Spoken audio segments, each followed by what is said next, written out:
សិនអូនឲ្យរបស់វ័យមួយប្រគល់មកបង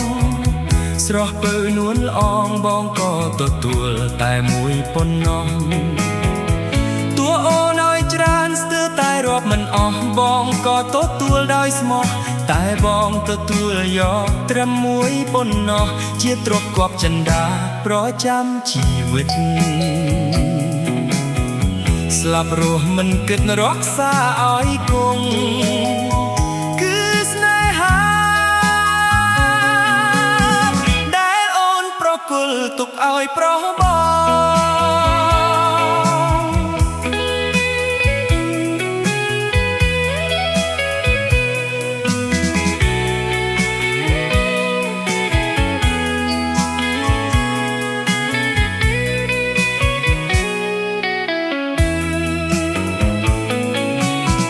អ្វីក្រៅពីនោះដែលពៅស្រីស្រស់ឲ្យប្រុសបងដែរពេញចិត្តទាំងអស់ឥតខ្វះទេស្នេហ៍ធ្លាប់ថែត្រកង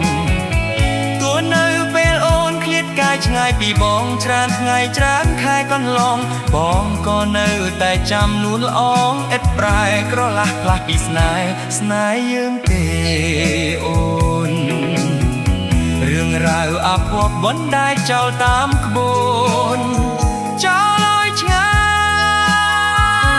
យរាយរាប់ជាថ្មីរឿងស្រីនឹងបង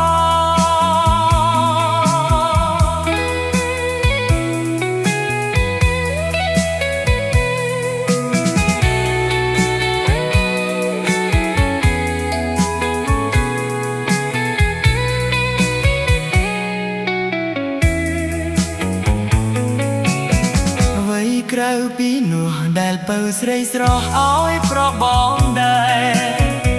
ពេញចិត្តទាំងអស់ឥតខ្វះទេស្នេហ៍ធ្លាប់ថែត្រកង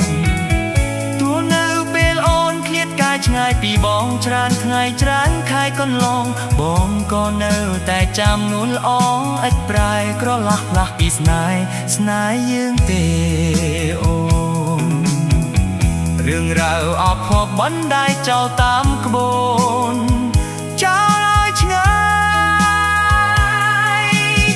រាយរាប់ជាថ្មីរឿងស្រីនឹង